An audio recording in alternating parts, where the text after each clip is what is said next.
खबर में खुशामदीद। मैं हूँ आपको होस्ट काजिर, मेरे साथ मेरे को होस्ट मियां शाहिद साहब। मेहमानों के तारफ से पहले रन डाउन, क्या एक नई आईसीसी का क़याम ज़रूरी हो गया है, ये बढ़ता चला जा रहा है। उसकी बहुत सी परतें आज आपके सामने खोलेंगे और ख़ास तौर पर इस पर हम बात करेंगे कि ये सिर्फ एक मिनट 10 सेकंड कितने के बिके हुए हैं जो स्पॉन्सर ने ले रखे हैं, लेकिन इस पे जो बुकीज़ का माल लगा हुआ है। तो ये बड़ा दिलचस्प खेल है। इस लड़ाई में से बड़ा सा अच्छी बातें भी निकल रही हैं और बड़ा गंद भी उछल रहा है। इन दोनों में बात करेंगे। मुज़ाकरात के बावजूद क्या अमेरिका ईरान पर हमला कर सकता है? लगता यह है कि अब बैक फुट पे अमेरिका चला गया है और इंडिया की जो डील है उसने इंडिया से भी डील कर ली है, इंडिया की यूरोप से भी डील हो गई है। एहसास ये होता है कि जो एक सेल्फ डिफीटिंग पॉलिसी थी ट्रंप की, उससे एहसास हो रहा है कि इससे अमेरिका ज़्यादा ग्रेट तो नहीं होगा, मुझे माफ़ कीजिएगा, ज़्यादा ख्वार और जलील हो सकता है। ये क्या उसे एहसास जहांगज़ी हुआ है, इस पर बात करेंगे। मोदी के लिए ट्रंप की डील कितनी नुकसानदेह हो सकती है? 18% इसने लगाया है जो टैरिफ है, जबकि फ्री होगा अमेरिका के लिए, तो ये अच्छी डील है क्या? तुर्की इमरान खान को, और जो बड़े बड़े लोग बात कर रहे हैं, हमेशा इनकी आम तौर पर जो साहिबान ये सारी प्रिडिक्शंस कर रहे हैं, खैर से हमेशा गलत साबित हुई हैं। तो क्या आप खान साहब तुर्की जा रहे हैं या नहीं जा रहे? और फिर जो सोने का मामला है, बेशुमार लोगों ने सोने में इन्वेस्ट कर रखा है, बड़ा वॉलेटाइल है, 2 दिन पहले गिरा था, हल्का सा ऊपर जाता है, कहाँ खड़ा होगा, इस पर बात करेंगे। इस वक्त मेरे साथ मौजूद हैं स्पोर्ट्स के मुमताज़ तजिया निगार जनाब हाफिज़ इमरान साहब। थैंक यू वेरी मच हाफिज़ साहब, आपने हमें वक्त दिया। हाफिज़ साहब, एक तो लेटेस्ट क्या है, कोई सरकारी खबर तो भी नहीं आई whether we are going to play और नॉट, बट मेरी सेंस ये है कि जिस तरह भी हम ऑफ दी स्क्रीन बात कर रहे थे, एक 10-10 सेकंड जो है वो लाखों रुपए में बिका हुआ है। तो ये इतने बड़े, आज की दुनिया भी सियासत माल चलाता है, सियासत के पीछे भी माल होता है, स्पोर्ट्स के पीछे भी माल चला गया, तो ये इतने बड़े माल वाले जाने देंगे इस अपॉर्चुनिटी को और अपना नुकसान करवा लेंगे? This is my first question. Qazi साहब, अगर आप इजाज़त दें तो जहाँ से आपने शुरू की थी गुफ्तगू, वो अगर उस पर बात की जाए कि जो आपने कहा नई आईसीसी, ये जो पाकिस्तान, भारत, श्रीलंका, अफगानिस्तान है, बांग्लादेश, इनके सियासी और सफारती ताल्लुकात तो ठीक होने वाले नहीं हैं। ठीक है। अब इस वक्त जो हालात हैं, जब तक कि ये ममालिक आपस में इन चीज़ों को सेटल नहीं कर लेते, तो क्या इस खेल को बचाने के लिए क्या ज़रूरी नहीं है कि इस वक्त जब हम आज बैठे ये बात कर रहे हैं, इस वक्त जो आईसीसी के चेयरमैन हैं जयशा, वो इतने मुतनाज़ा हो चुके हैं कि उनको मुस्ताफ़ी हो जाना चाहिए और उनकी जगह पर किसी एक न्यूट्रल बंदे को आईसीसी का चेयरमैन होना चाहिए और चंद बरसों तक ये तय कर लें कि इन तमाम ममालिक से, ये जो 3-4 हैं, आईसीसी की सरबराही किसी इन मुल्कों से ताल्लुक़ रखने वाले शख्स के पास नहीं होगी और किसी गैर जानिबदार के पास रहेगी। और वो गैर जानिबदार शख्स इन तमाम ममालिक के माबैन भी अगर कोई तनाज़ा होता है तो उसका उसूलों पर, रिवायात पर, कानून को सामने रखते हुए इंसाफ करेगा, ताकि ये जो हर एक 6 माह के बाद ये तमाशा लगता है, इससे जो आन छूटे। और दूसरा, इसके साथ इन 3-4 ममालिक को कहें जी ठीक है, आप आपस में खेलना चाहते हैं तो खेलते रहें, आपके पास हम आईसीसी के इवेंट्स भी नहीं देते, तो दिमाग ठीक करने का कोई तरीका होना चाहिए।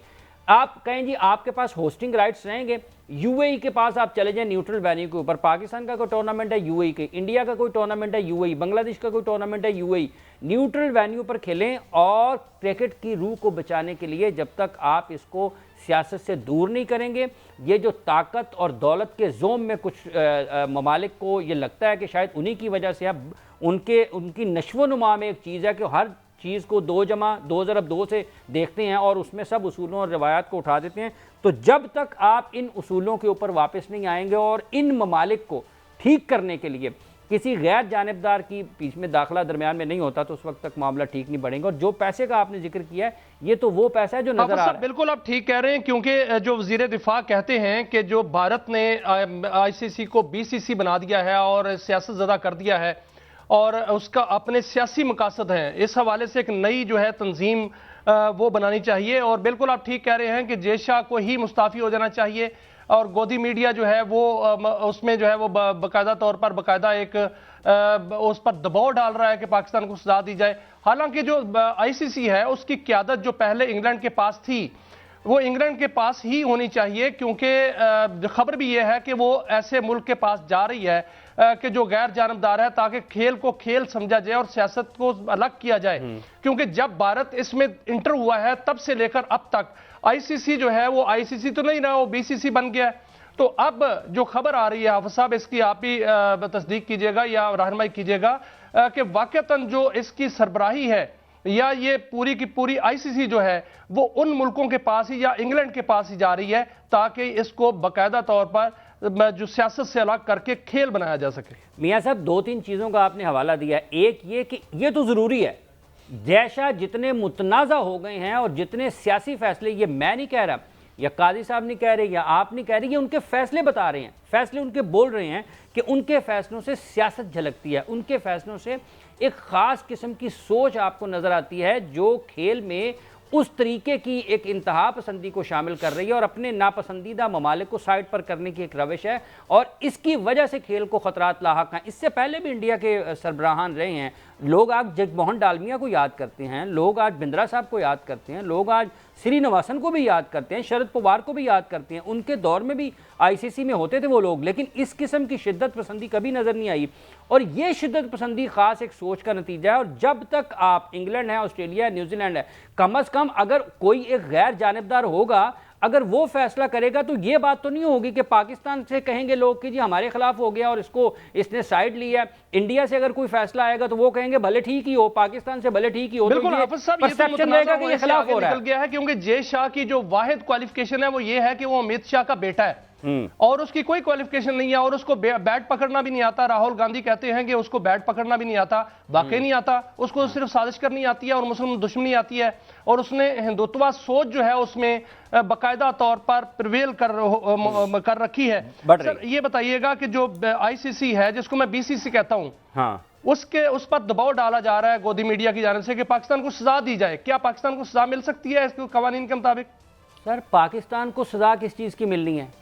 पाकिस्तान को तो एजाज़ मिलना चाहिए कि आपने उस तासुब को, उस तंग नज़री को, उस इंतहा पसंदी को आपने बेनकाब किया है जिसकी वजह से शुरफा का खेल दागदार हो रहा है और इसका मुस्तकबिल खतरे में है। पाकिस्तान को आपने क्या साइड पर लगाना है? आगे कर लें, चलें। एक बात ये है, अगर वो ये कहते हैं कि भाईजान ये 25 करोड़ लोगों का मुल्क है, इसकी आबादी का बड़ा हिस्सा नौजवानों पर मुश्तमिल है, क्या कभी किसी ने सोचा है कि आप इन नौजवानों के हाथ से बैट और गेंद छीन लेंगे, उनको मस्बत सलाहियतों के इजहार के मौके छीन लेंगे, तो ये 25 करोड़ लोगों के जो बड़ी आबादी है नौजवानों की, उसके हाथ में गेंद और बैट में, हाथ में बॉल और बैट और बॉल की जगह पर क्या होगा?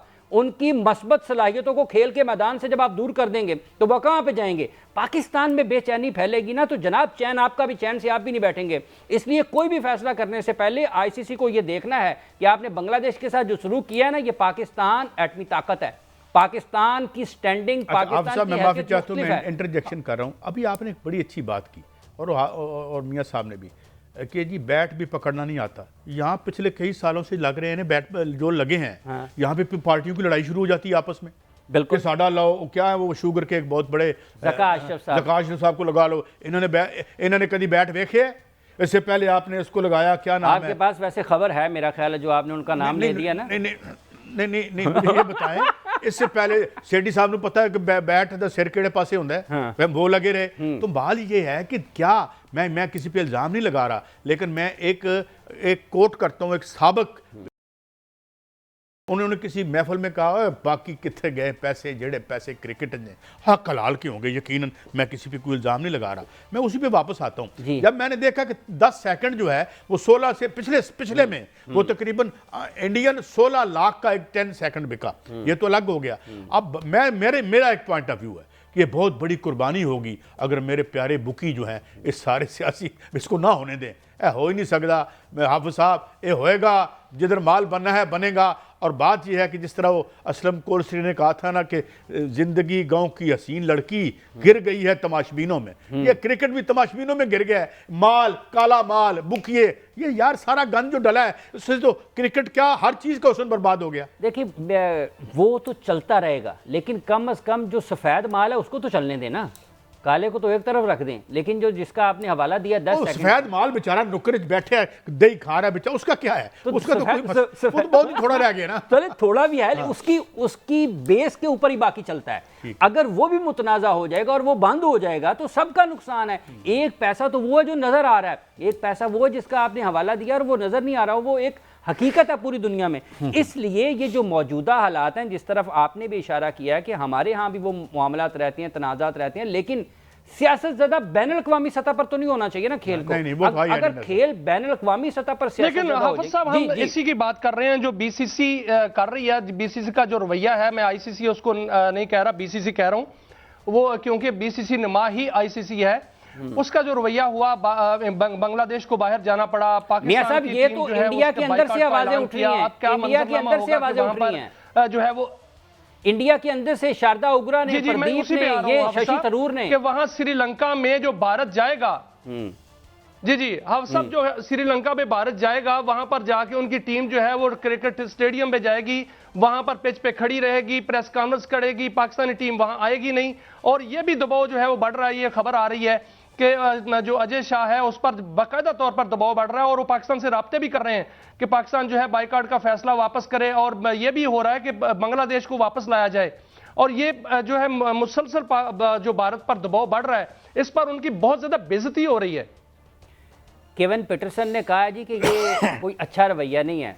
पीटरसन उस वक्त क्यों खामोश रहे कि जब बांग्लादेश को इग्नोर किया गया? केविन पीटरसन उस वक्त क्यों नहीं बोले जब उनकी बात नहीं मानी गई? आज वो बात कर रहे हैं। और जो आपने जिक्र किया है मियां साहब कि आज भारतीय टीम के हवाले से ये रिपोर्ट हो रहा है कि वो स्टेडियम में जाएंगे, पाकिस्तान टीम नहीं होगी, तो उस वक्त ये सारे कवानीन, बुनियादी इंसानी हुकूक, आज़ादी इजहार के राय के चैम्पियन, ये कहाँ पर सोए हुए थे जब पाकिस्तान के मैच में एशिया कप के खिलाड़ियों ने हाथ नहीं मिलाया, जब एंडी पाइक्राफ्ट ने अपनी हुदूद से तजावज़ किया और कहा कि ये हैंडशेक नहीं होगा? उस वक्त ये कहाँ सोए हुए थे जब मैच के बाद खिलाड़ियों ने सियासी गुफ्तगू की? उस वक्त ये कहाँ सोए हुए थे जब चैंपियंस ट्रॉफी के स्टेज पे पाकिस्तान की नुमाइंदगी नहीं थी? उस वक्त ये कहाँ पर सोए हुए थे जब अंडर 19 के एशिया कप में स्टेज शेयर नहीं हुआ? उस वक्त ये कहाँ सोए हुए थे? लेकिन देखें हाफिज साहब, ये भारत के अंदर से ही आवाजें उठ रही हैं कि भारत बाइकआउट कर दे, क्योंकि इतनी बेइज्जती हो चुकी है कि वो मजीद वो कहते हैं कि बेइज्जती बर्दाश्त नहीं कर सकते, और हो सकता है कि भारतीय टीम जो है वो बाइकआउट करते। ये बहुत ज्यादा आवाजें उठ रही हैं। दूसरी ये भी हो रहा है कि जो बीसीसी का रवैया है, आईसीसी जिसको कहते हैं, उसकी वजह से ओलंपिक्स जो है उसकी मेजबानी से भी भारत जो है शायद महरूम हो जाए। एक बरतानवी अखबार ने लिखा है कि जो ओलंपिक जो इंतजामिया है वो ऐसे किसी मुल्क को जो है मेजबानी नहीं देती जहां पर बाइकआउट का जो है वो सिलसिला चल निकले। तो ये मुमकिन है कि जो आगे ओलंपिक्स का भारत ख्वाब देख रहा है वो उससे भी महरूम हो जाए। ये यकीनी तौर पर हो सकता है ना कि जब आप खिलाड़ियों को वीज़ा में ताख़ीर करें, इंग्लैंड के खिलाड़ियों को जो पाकिस्तानी पस मंज़र था जिनका, यूएस के खिलाड़ी जिनका पाकिस्तानी पस मंज़र था, और ममालिक के खिलाड़ी जिनका पाकिस्तानी पस मंज़र था, तो फिर अगर आप उनके वीज़ा में ताख़ीर करते हैं तो ये आवाज़ें बुलंद होती हैं कि आप इस लिहाज से किसी भी किस्म की तकसीम जब करते हैं तो फिर आपकी जो गैर जानिबदारी है वो सवालिया निशान होती है, और ये ओलंपिक मुकाबले उन जगहों पर हम सब आपने बड़े मुख्तसर वक्त में आता किया, और हमने 3-4 चीज़ें नाजरीन देखी। एक तो हमने देखा कि जब से पैसे की सराहियत हुई क्रिकेट और उसके बाद सियासत लेके आ गया इंडिया। जिस तरह मोदी अपने बॉलीवुड को इस्तेमाल कर रहा है, अब क्रिकेट को भी इस्तेमाल करना चाहता है और एक खब्ते अजमत में मुब्तला है। अल्लाह ताला दुनिया को, भारत को मोदी और उस कंपनी से महफूज रखे। बहुत शुक्रिया। और आप साहब, आपका भी बहुत शुक्रिया, आपने हमें एनलाइटन किया। नाज़रीन, एक ब्रेक है, ब्रेक के बाद हाजिर होते हैं। बहुत सी मज़ीद खबरें हमारे साथ हुई।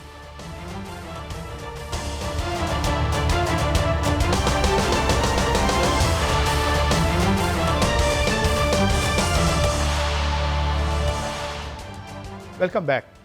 नाज़रीन, अब हम बात करेंगे अमेरिका और ईरान का जो स्टैंड ऑफ है वो अभी तक तो है, मगर उसमें कुछ तब्दीलियां नज़र आ रही हैं। मेरे साथ मौजूद हैं जनाब ब्रिगेडियर रिटायर्ड मसूद खान साहब, जनाब अब्दुल्ला हमीद गुल साहब। बहुत शुक्रिया आप दोनों हजरात का।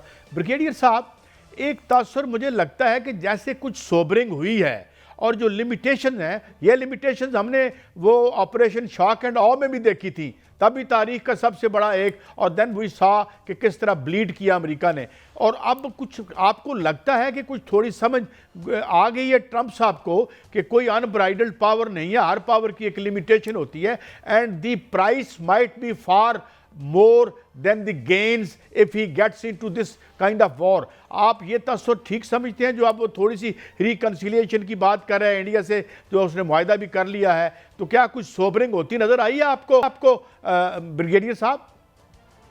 जी बहुत शुक्रिया। देखें, लेकिन मेरे ख्याल में ट्रम्प जो है his in catch 22 position situation में, अगर वो ऐसे वापस जाते हैं विदाउट अचीविंग ऑब्जेक्टिव्स जो उसने सेट किए थे, उनके बकौल वो समझते थे कि मैं कोई स्ट्राइक्स करूंगा और जाके मैं तहस नहस कर दूंगा, या सेकंड ही सेड कि मैं डील करूंगा। अगर कुछ भी नहीं होता और इससे वापस जाते हैं तो आप देखें कि अब उनकी क्या स्टैंडिंग है। टैरिफ के मामले में हालात उनके बिल्कुल खिलाफ जा रहे हैं। लोग सारे दौड़ के चाइना की तरफ जा रहे हैं। अभी हमने ऑस्ट्रेलिया को देखा, कनाडा को देखा, अब यूनाइटेड किंगडम वहाँ प्राइम मिनिस्टर वहाँ पे चले गए हैं। तो वो चीज़ें मिसफायर हो गई हैं। और इसके अलावा फिर आप देखें कि जो उसके अलावा जो उनका अपने जो विदिन जो उनकी अप्रूवल रेटिंग है दैट हैज ड्रॉप्ड टू 55%।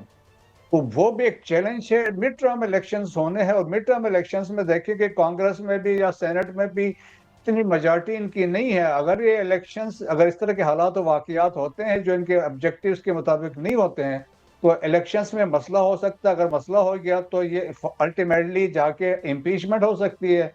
और फिर देखें एप्स्टीन फाइल्स अभी इज अ हैंगिंग सॉर्ट, जो अभी तक चीजें खुल रही हैं, आ रही हैं। तो अच्छा, वो माफी भी चाहता हूँ, उसमें भी इनकी मैं माफी इन्वॉल्वमेंट चाहता है। हूँ, और रोकता हूँ। आपने बहुत इंपॉर्टेंट एप्स्टीन फाइल में क्लिंटन और हिलरी क्लिंटन ने टेस्टिफाई करने का बता दिया है और उसमें इतना बड़ा गंद निकल रहा है। Do you see it is going to have some impact on the politics and the future of Trump, brigadier साहब?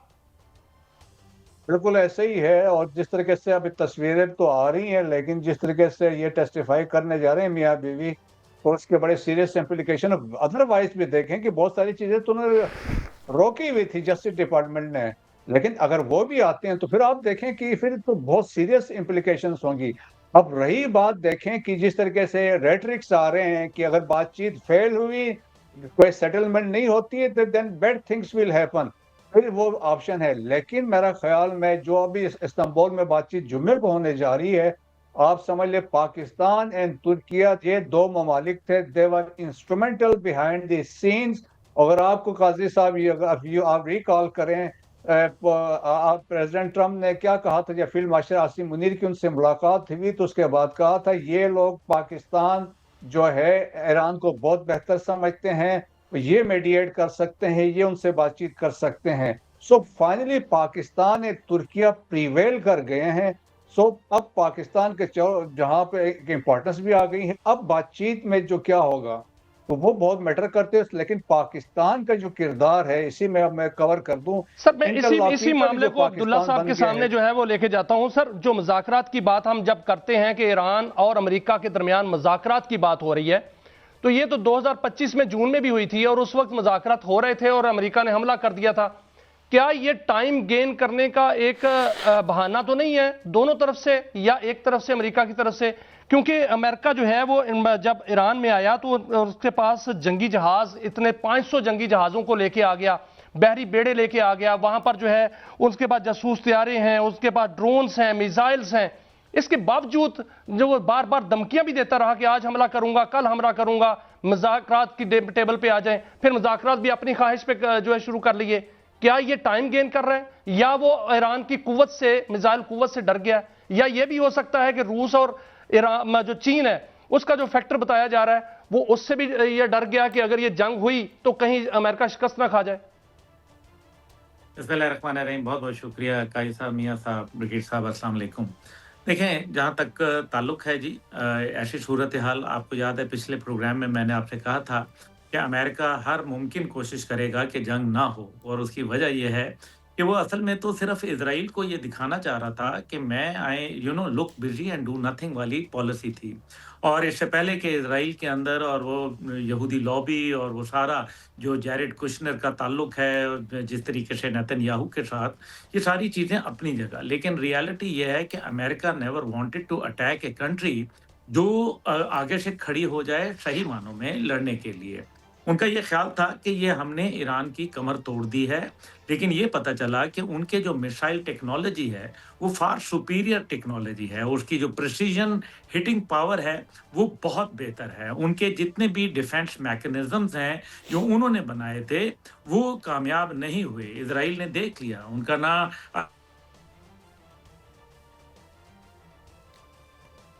आवाज़ थोड़ी देर के लिए शायद हमारा राब्ता अब्दुल्ला हमीद गुल साहब से रुका है।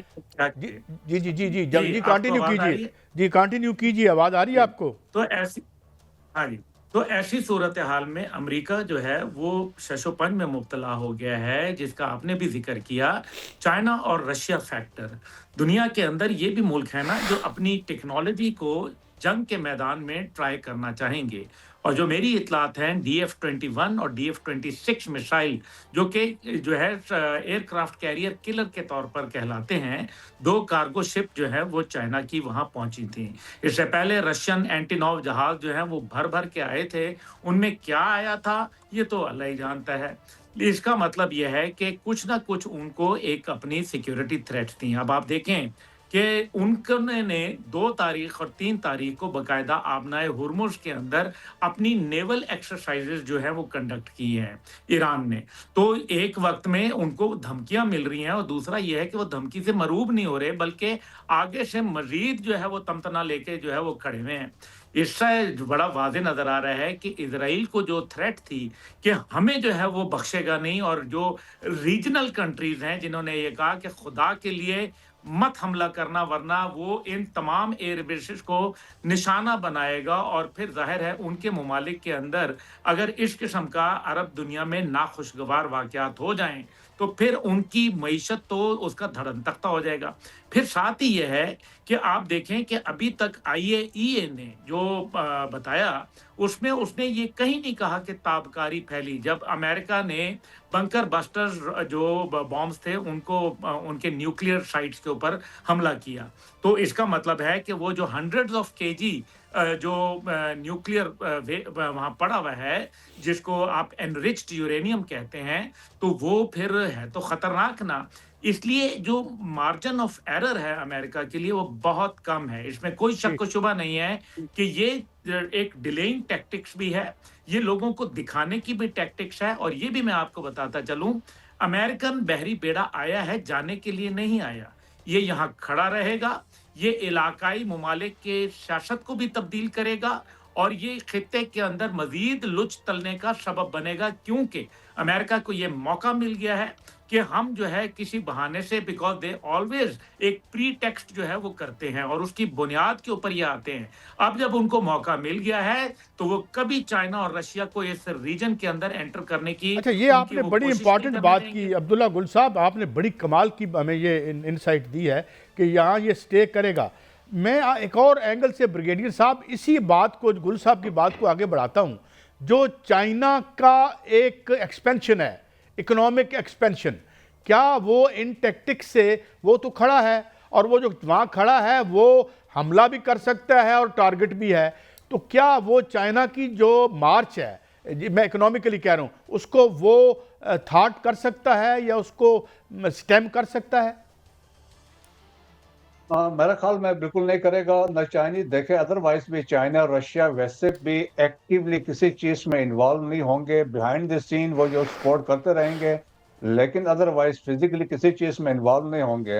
रहा अमेरिका का, तो वो यकीनन देखे कि उनका तो मुकाबला ही चाइना के साथ है। दैट्स वाई अगर अभी रिसेंटली कोई अगर अंडरस्टैंडिंग, सो कॉल्ड अंडरस्टैंडिंग मैं समझता हूँ जो इंडिया के साथ हुई है, तो लोग कहते हैं पता नहीं इससे क्वाड दोबारा रिवाइव होगा या नहीं होगा, लेकिन उससे जो चाइनीज के इकोनॉमिक एक्टिविटीज है अक्रॉस द ग्लोब BRI के तहत, वो कभी वो नहीं होंगे, क्योंकि बहुत सारे ममालिक का इंटरेस्ट है। और अब जिस तरह मैंने बात की है कि दुनिया यूरोप उठ के चला गया चाइना के पास, और फिर एक मैसेज को कन्वे कर दिया है कि भाई हमारे पास दूसरे ऑप्शन है। तो अब तो ट्रम्प ने देखे ना, यूरोप को भी अपने से अलग करवा दिया, और इसी तरह नेटो को भी थ्रेटन कर रहा है। और जिस तरह यूरोपियन यूनियन के भी हमने देखे स्टेटमेंट्स, उन्होंने उसको वायलेट करके आके एक जो अंडरस्टैंडिंग डेवलप की विद इंडिया के साथ। सो मेरा ख्याल में they will still protect Chinese and Russians, अपना इंटरेस्ट जो है they will protect in middle east में करेंगे, एल्सवेयर करेंगे, और इससे कोई फर्क नहीं पड़ेगा। So the only thing is that कि जो अभी डेवलपमेंट जो बातचीत होगी वो दैट इज वेरी इंपॉर्टेंट, इसमें आउटकम क्या होता है। तो और इसमें लेकिन ऑप्शंस तमाम डिस्कस होंगे, लेकिन एक इम्पॉर्टेंट चीज़ है इसमें, अगर आपको याद हो, एक न्यूक्लियर पावर कंसोर्शियम की बात हुई थी पीछे, और जो ओमान में लास्ट ईयर बात जब 2025 मई में बात हुई, तो एक ऑप्शन उस वक्त फ्लोट की गई थी ईरान की तरफ से कि हमने जो यूरेनियम को इनरिच किया है उसको एज ए कंसोर्शियम के साथ मिल के और उन्होंने रिकमेंड किया था it can be Saudi Arab and UAE वाले हो सकते हैं और हम जॉइंटली इसको मैनेज कर सकते हैं under the supervision of IAEA। तो ये भी एक पॉसिबिलिटी है कि इस बातचीत में ये भी सिस्टम फ्लोट हो सकता है। तो उसमें भी बात डिपेंड करता है अमेरिकन इसको एक्सेप्ट करते हैं या नहीं करते हैं कि किसी हद तक है। पीसफुल लेकिन पीसफुल मेरे ख्याल पीसफुल में मीन्स के लिए, पीसफुली यूज करने के अब्दुल्ला भाई, लिए यही मैं बात जो है आपकी तरफ ले जाना चाह रहा हूं कि ये जो न्यूक्लियर डील की बात होती है, यूरेनियम की बात होती है, तो अभी आपने जैरेड कुरेशन की बात की थी, वो अब इस मुज़ाकरात में भी शायद हों। वो तो बाकायदा तौर पर इजराइली नवाज हैं, बल्कि इजराइल के साथ वो खड़े हैं, वो भी इस मुज़ाकरात में होंगे। और मुज़ाकरात में जो अमेरिका ने जो शर्तें रखी हैं वो बड़ी अजीब सी शर्तें हैं कि ईरान जो है वो यूरेनियम अफसूदगी से दस्तबरदार होगा। क्या ईरान बैलिस्टिक मिसाइल प्रोग्राम से दस्तबरदार हो जाएगा? यह भी उसमें शर्त है। क्या ईरान एटमी प्रोग्राम को ईरान से बाहर मुंतकिल कर देगा? यह भी उसमें शर्त है। क्या ईरान हमले में अपनी जो है प्रॉक्सीज जो बाकी खिते में हैं उनको उनके साथ तावन नहीं करेगा? ये जो 4 शर्तें हैं, क्या ये मानने वाली ईरान को मानेगा? अगर ये ईरान नहीं मानेगा तो मुज़ाकरात तो फेल हो जाएंगे। तो फिर आप क्या समझते हैं कि ये मुज़ाकरात के बाद जंग जो है वो लाजम है? मियाँ साहब देखें, बात यह है सीधी सी कि ये ऐसा ही है कि ईरान को एक फंदा दिया गया है और कहा है कि अपने गले में डाल लो और खुद ही झूल जाओ। ये नहीं करेगा कभी भी। ये एक डेथ वारंट पे साइन करना होगा, ऐसा ही है। इसलिए पहली बात यह है कि अब तो पूरी दुनिया के मुल्क जो है वो न्यूक्लियर एनरिचमेंट करेंगे और न्यूक्लियर बम का हसूल उनके लिए अब उनकी सेफ्टी और सिक्योरिटी के लिए और इवन उनकी एग्जिस्टेंस के लिए, उनकी मुआशी सिक्योरिटी के लिए ज़रूरी हो गया। ये आप देख लेंगे, कुछ अरसे में आपको नज़र आना शुरू हो जाएगा। दूसरी बात उसका यह है कि उनके सामने मिसालें मौजूद हैं। सैंक्शंस लगी नॉर्थ कोरिया पे, क्या अमेरिका ने बिगाड़ लिया? इनके ऊपर 45 साल से ज्यादा सैंक्शन लग गई हैं। आज अमेरिका और ये आमने सामने आके खड़े हुए हैं। तीसरी चीज जो है वो जैरेड कुशनर का आपने बताया। जैरेड कुशनर जो है वो दामाद है और इस हद तक दोस्ती नेतन्याहू के साथ है कि नेतन्याहू जब अमेरिका जाता है तो उसके बेडरूम में सोता है जाके। ये मैं आपको बता रहा हूँ। चौथी चीज इसके अंदर बड़ी इंटरेस्टिंग है और वो ये है कि ईरान का न्यूक्लियर प्रोग्राम जो है वो तो IAEA के इंस्पेक्टर्स के लिए खुला हुआ था। वो तो सारा देख गए थे, वही तो थे जिन्होंने सारे रास्ते और सारी चीजें जो है वो बताई हैं। लेकिन मेरे ख्याल में बिल्ली ने सब कुछ सिखाया शेर को माँ सवाए दरख्त पे चढ़ने के। इसलिए ईरान की काम है, जो आपको याद होगा कि जो रजा पहलवी से मांगे जा रहे थे कि वो कह रहा था कि मैं ईरान को जो है वो रिजीम चेंज करूंगा, मैं उनको जो है वो डी इस्लामाइजेशन की तरफ लेके जाऊंगा, मैं उनका जो न्यूक्लियर प्रोग्राम है वो खत्म करूंगा, मैं जो है वो मिसाइल प्रोग्राम खत्म करूंगा। तो फिर रजा पहलवी को ले आते। ये चीजें अगर इन्हीं से मनवानी, और ईरान ने डिक्लेयर्ड स्टांस दिया हुआ है मियां साहब और काजी साहब कि उसने कहा है कि अमेरिकन शराइत मानने से बेहतर है कि हम सारी जिंदगी सैंक्शन में रहें और फिर हम ऑनरेबली जो है वो लड़के जो है वो मर जाएं।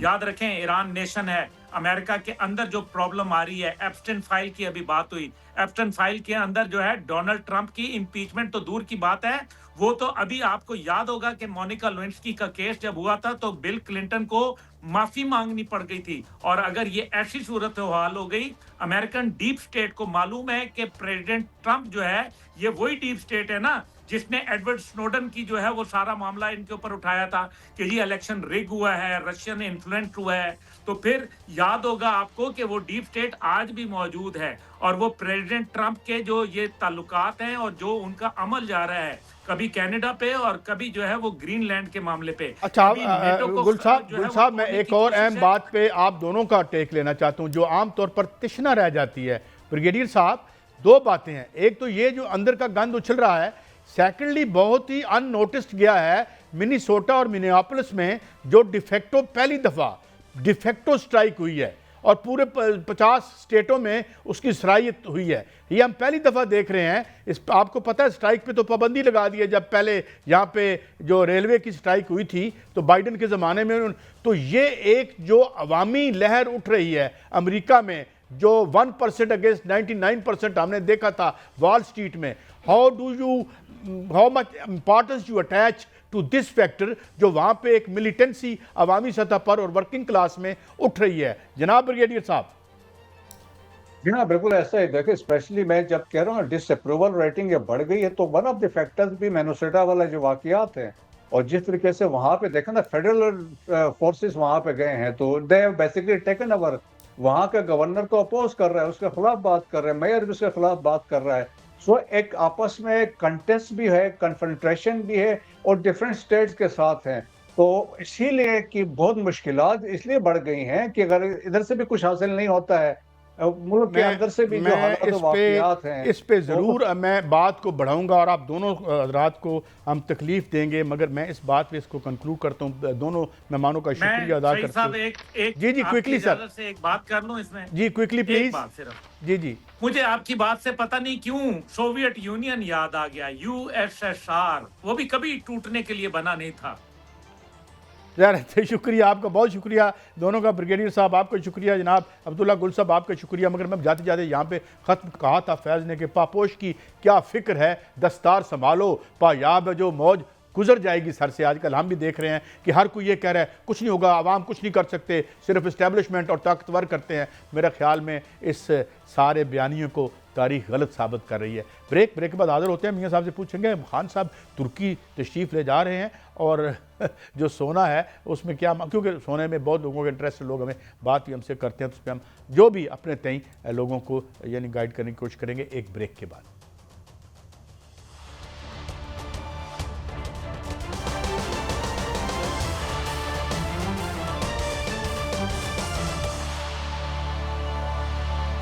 Welcome back.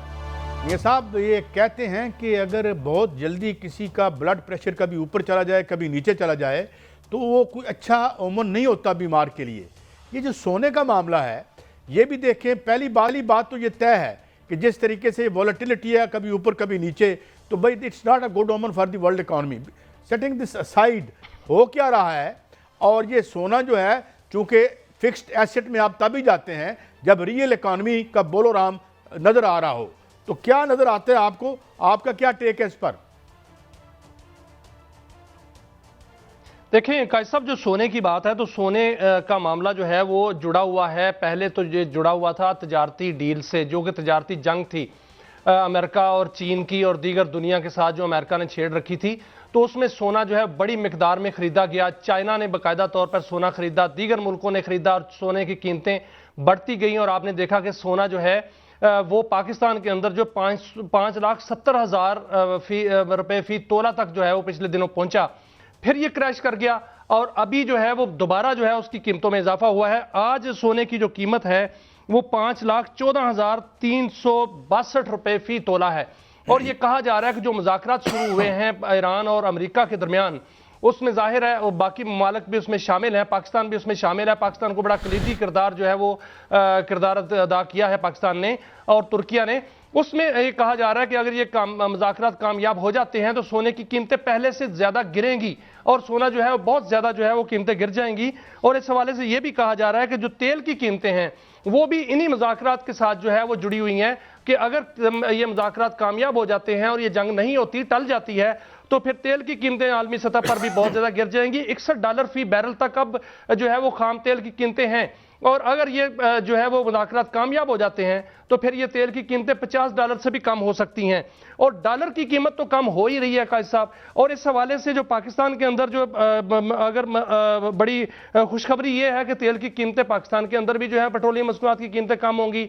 आगे आने वाले दिनों में अब टैक्सेस भी कम होते हुए नजर आएंगे। तो ये सोने की जो कीमतें का मसला है ये मुज़ाकरात से जुड़ा हुआ है, ये चाइना के साथ जुड़ा हुआ है, और ये जो सोना है ये आने वाले दिनों में हमें मजीद गिरता हुआ नजर आ रहा है। और पाकिस्तान के लिए काजी साहब इस वक्त इतनी बड़ी खुशखबरियां हैं कि आज के दिन जब हम बात कर रहे हैं तो पाकिस्तान में 4 बड़े लीडर जो हैं वो दौरे पर हैं। एक तो काज़ाकिस्तान के सदर जो हैं पाकिस्तान के दौरे पर हैं, लीबिया के वज़ीर आज़म पाकिस्तान के दौरे पर हैं, लीबिया के फील्ड मार्शल पाकिस्तान के दौरे पर हैं, और आज़रबाईजान के जो नेवल चीफ है वो भी पाकिस्तान के दौरे पर हैं। और मुख्तलिफ जगहों पर जो है उनकी मुलाकातें हुई हैं, मीटिंग्स हुई हैं, और पाकिस्तान को जो दिफाई इंडस्ट्री में बड़ी बड़ी कामयाबियां मिल रही हैं उस हवाले से पाकिस्तान के लिए बड़ी खुशखबरी है। पाकिस्तान के पास इतने ऑर्डर्स आ चुके हैं कि हम उन ऑर्डर्स के लिए जो टेक्सला की हैवी कम्प्लेक्स है हमारा, उसमें काम को बढ़ा दिया गया है। वहां पर जो हमारे जहां जेएफ थंडर जहां बनते हैं वहां काम को बढ़ा दिया गया है। और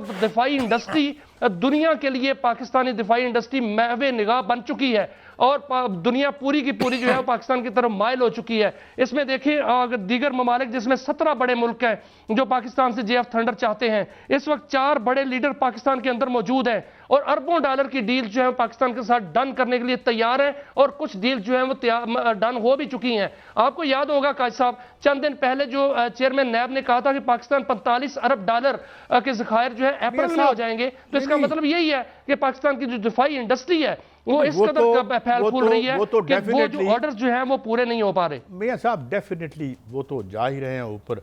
अल्लाह करे कि ये दिफाई इंडस्ट्री जो है SIFC की डील कर ले, जो डील हमने 93 में भुगते हैं ना, बिजली की डील। यहाँ पर 4 बड़े लीडरों का दौर दौरा है तो महंगाई का दौर दौरा भी है। यहाँ आप देख लें क्या, यानी महंगाई देखें, यहाँ पे आप बिजली की कीमतें देखें। अभी तक ये जो हमारी बिजनेस काउंसिल है उसने कहा है कि 34 से 40% तक जो है यहाँ पे कॉस्ट ऑफ डूइंग बिजनेस ज़्यादा है। आपने एप्टमा तबाह कर दी। टीवी पे ये रोज़ प्रोग्राम कराते हैं अपने दोस्तों से कि वो ऐप बंद ही कर दियो। ये जो है ना एप्टमा, इसको बड़ा पैम्पर किया हमने। मैं कहना खुदा न खास्ता नौज़बिल्ला मैं जरा एग्जेजरेट करूं, बम मार साहब ये ठीक हो रहा है। आज जो एक रिपोर्ट जारी हुई है जो होते कुछ ठीक हो गया तो मैं साबित कर दूंगा। मैं आपको एक बात बताऊं, एक मिनट, ये जो ना मेरी बात सुनिए, आपके पास आपका जो प्लानिंग कमीशन है, आपको पता ही नहीं है। एक बैंकर को आपने जो है वो मिनिस्टर लगाया हुआ, उसको क्या पता मैशत क्या होती है? उसे तो ये पता होता है कि जनाब आपने पर्सनल बैंकिंग किवें करनी है, लोगों ने टैक्स किवें बचाने ने, आपने इसी तरह से लगाया उसको। छोड़े मियां साहब, खुशखबरियां ना सर। आज जो फेडरल से छो, पेट्रोल कितने का है, उसकी तरफ से बिजली कितने की है, ताजरों की तरफ से एक रिपोर्ट आई है, किसी ताजरों की तरफ से रिपोर्ट नहीं आई। मुझे एक सवाल का जवाब में करप्शन कम हो रही है। मुझे एक सवाल का जवाब दें। करप्शन कम हो रही है मियां साहब, एक सवाल का जवाब दें। हार कर रहे हैं ताजर साहब, एक सवाल का जवाब दें। एक कीमत पेट्रोल की कीमत कम हुई है? नहीं। क्या बिजली की कीमत कम हुई है? नहीं। इसका मतलब है करप्शन अरूज पे है और झूठ अरूज पे है। प्रोग्राम बंद करते हैं, कल फिर मिलेंगे। अल्लाह हाफ़िज़।